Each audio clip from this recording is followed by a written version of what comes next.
on. So, you brought up GameStop earlier. There was the guy who set himself on fire right before he and he did a manifesto. He had a manifesto, and then I don't mean to laugh at that part of that. I was laughing at the juxtaposition of the two things. Sorry. Okay. No, it's fine. And you can laugh at it. It's tinfoil hat. We laugh at weird things. But he had a manifesto, and he was talking about how crypto is a giant Ponzi scheme.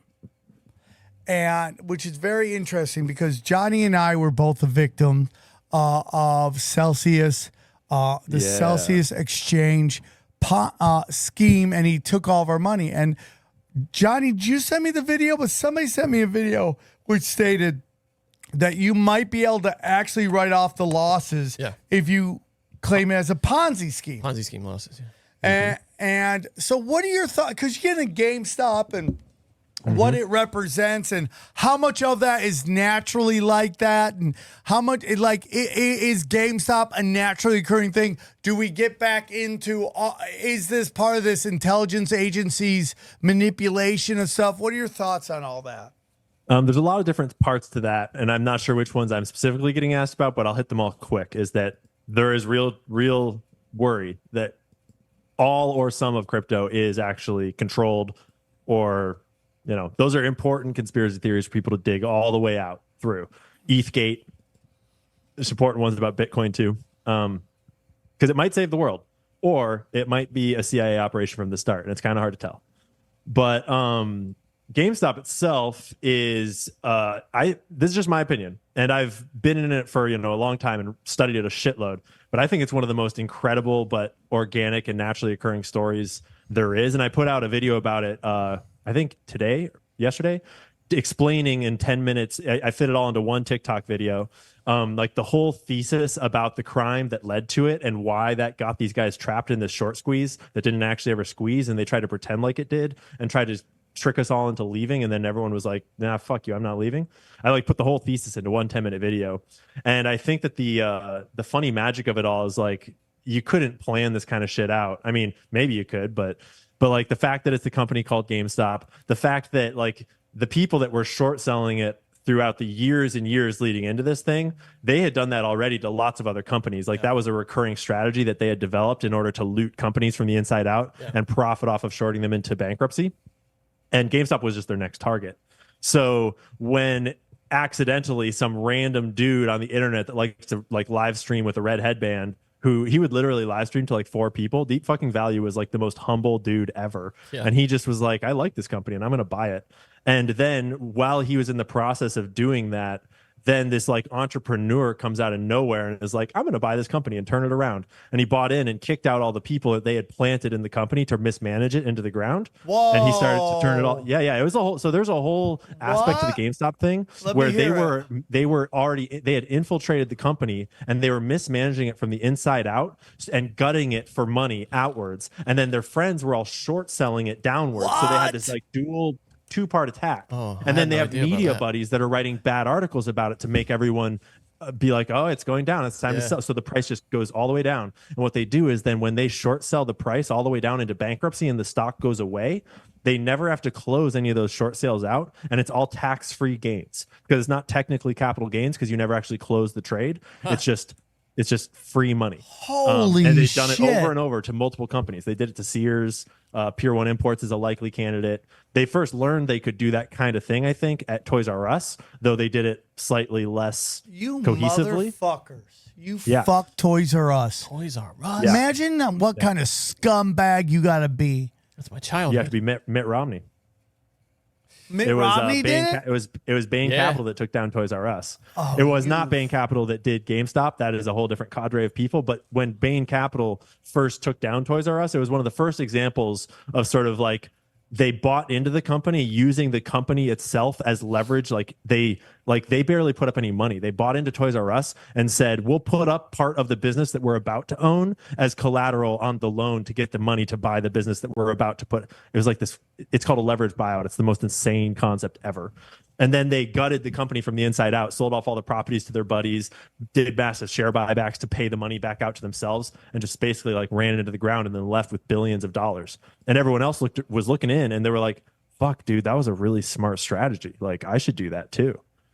And then you enter the era of vulture capitalism where that's like a legitimate market strategy is to find a company to prey on, infiltrate it, buy it out, and then gut it for parts and leave. That's just evil, dude, and I mean, but that's just at the core. Fractional reserve banking is the most diabolical, brilliant fucking thing ever. And if it didn't destroy humanity and put a lot of people into pain and suffering, you'd be like, "That's the smartest shit I've ever seen in my life." Yeah, it's a Shark Tank. It sure is. We can't be surprised we got sharks. You know what I mean? They made the Shark Tank. Yep. Holy shit. And even if you got to that level, I guarantee you they would just slowly figure out a way to get you out of the circle. Yep. And just, but before we move on from it, the beauty of that whole thing is that they create these rule systems. They create the Shark Tank, right? So that they can gobble people up. They can play the game how they want. But the funny irony is that they didn't, what the GameStop people realize is that there's a really simple rule that's just the basic part of the market structure that kind of beats their game, because you can't force me to sell something. Like you can't force me to sell the shares you need. And part of their strategy, which they've never gotten caught doing before, and they have like, it's a 3-part system. It's like they have the media on their team, they have insiders in the company. It's like, why would they even be worried about getting caught? But they didn't realize that like all that short selling like can be beaten if there are thousands and thousands and thousands of buyers that will not sell. And then normally you would use the media to get them to sell, but we see through that now. And so it's like the most simple cheat code ever is like, we just buy and we hold, and they like, and they're trapped in this massive, like billions and billions and billions and billions and billions worth of dollars that they need to close, and they can't because we have all their shares. Oh, man. And that's why the stock's been so crazy. That's why it's called a meme stock, is because it doesn't behave like it should, because there's all this crazy secret pressure on it trying to like make it explode all the time. And that's why it just exploded again this week. And we're all still holding, because fuck them. Good. Yeah, they can go to Johnny, jail. have you held or you sell? Oh, I sold already. Oh, come on, you I got scumbag. in and out fast. Yeah, it popped 30 and scumbag. 30%. I mean, sorry, 100%. I'm up 100%, and I was out. So, and I mean, no shame on people that are taking gains for their family and stuff. I just don't want to, because like I'm here to fuck these people up. I love it. I'm buying it right now. Well, I didn't know just anything to about join them you. actually infiltrating the company. I didn't know about not that. financial advice, obviously, but like it's anyone could just buy a share, to hold a part of history. Yeah. Because like collectively, these are the people ruining our economy. These are the people tied into the destruction of our whole like our lives. And it's such an easy way to just like be a part of the story that is fucking them in the ass right now. I had no idea about them actually infiltrating that company with wild. people. Like, yeah, Johnny, it's on why are my, you such a you guys should check sellout? out the video that I put out. It's the top of my TikTok and the top of my X feed right now. After this stream, you guys should check it out later today. It's fucking, it kind of lays that whole scheme out piece by piece and makes it really clear that like there's lots of evidence that this is like a criminal cartel that is sort of, because all those pieces are legal on their own. It's just that once they realize that they were all friends and they all like to profit off of companies dying at the same time, it's like, why don't we just like do it together? The sad thing is that Gabe Plotkin, the guy from Melvin Capital, is the owner of my favorite basketball team now. He just bought the Hornets from Jordan. It's like killing me. Well, Dude. Johnny, Killing me. Sometimes you have to kill the people you love. He's now killing my favorite basketball team. Sometimes now you gotta do I'm that. worried he's going to move They it love to somewhere own else. sports teams. Yeah, they really do. So you obviously you blew up. Well, real quick. So we have another show called Cash Daddies, right? And it's a stock show. And so I follow, like some people would say, the conservative content creators on YouTube and stuff like this, like the Jeremy from the Quarterling, and I really I love his story. He reminds me very much of like someone who created their own business and a brand, and they made it amazing. So I love supporting him. And you know, and I get the game of the internet, which is say crazy shit in the title to get people to click. And So I always, Jeremy's like, Netflix in trouble, and this thing in trouble, bottoming out, bankrupt, and which I'm not saying that it's not true, but so I'll take what Jeremy's saying, and then I'll go on our podcast with our friend named Howie Dewey, who is not in the conspiracies at all.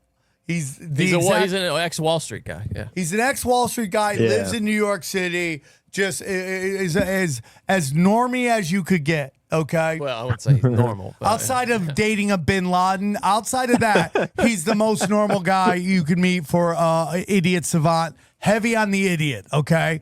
So I'll come with this data. I've read about, these guys are in trouble. Like, I'll come to him and he'll be like, well, that's crazy because the stock just shot up and the stock just did this and the stock. And it's getting to something that Lee Camp, who is a big part of why I started this show because of his research into the Hillary Clinton and the exit polls in 2015. And I'm like, I got to do a show like that. So I owe him a lot, him and Jimmy Dore.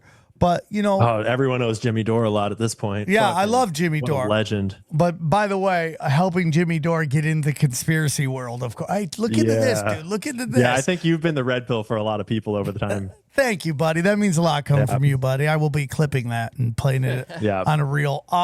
But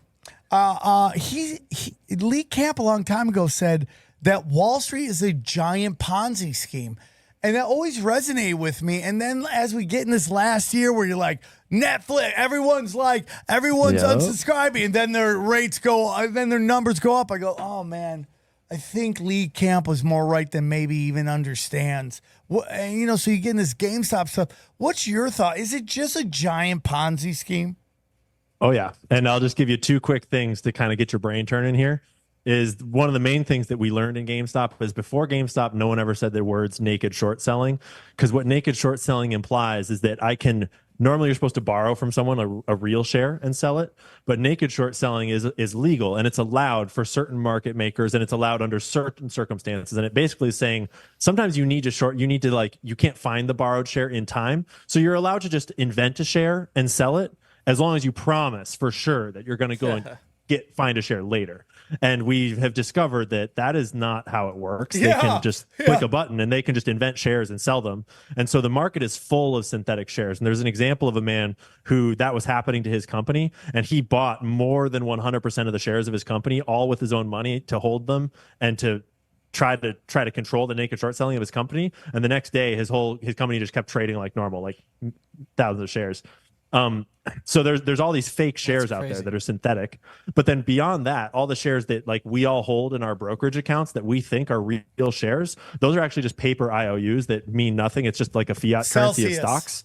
Yeah, and it's all owned. Shares are actually all owned by this central clearing corporation called the DTCC, the Depository Trust and Clearing Corporation. If you go to their website, the DTCC.com, I think, something like that, they say right there that we are the custodian of some massive number of $1 trillion of all the stock assets on the New York Stock Exchange, et cetera, because that's where all the trades are actually happening there. And we just have these fake slips that some of them are synthetic in the first place that we're all just trading around. So crazy, dude. It's all made up. And the DTCC was founded by a card carrying CIA agent. Which I think it's unrelated, but it's hilarious that it's true. What is that company called? And do you think they run the world? The Depository Trust and Clearing Corporation, DTCC, and I don't think they run the world. And I think that the CIA agent that founded them, I've read some interviews from him and stuff. I think he was was who he was, and he was actually thinking he was trying to make markets more efficient. I think that's probably true, but as often happens, right, with the Council on Foreign Relations is another example where sometimes an organization gets founded that's going to serve a really useful purpose, and the people founding it don't really think through what it'll get used for later. But then over time, it's okay, now we'll take that thing over because we need to run the whole stock market the way we want. And yeah, I think the DTC, if you look at the board of directors of the DTCC, it is just a who's who of the biggest banks, the biggest regulators of the banks, the biggest trading firms, the hedge funds, Citadel is on there. All these various people that basically every single person that has the biggest stake in the market working exactly how it does for all of them to commit the fraud that they do. And that's the business that owns all the shares and is is ultimately the Overwatch of like, if we wanted to know if there's a bunch of fake shares of GameStop, we need to go to the DTCC and ask them if there are, and they're the ones that basically get to decide that like, no, you're not allowed to see that. Yeah, because we're not. So crazy to me, dude. Even though it's like we live in fucking 2024, bro. I can like literally sit here and video podcast all around the world with my buddies, like, and you can't run a simple spreadsheet that can keep track of some numbers. Like, you kidding me? So, like that's the easiest public information ever. Yeah, it's crazy to me. It's crazy to me.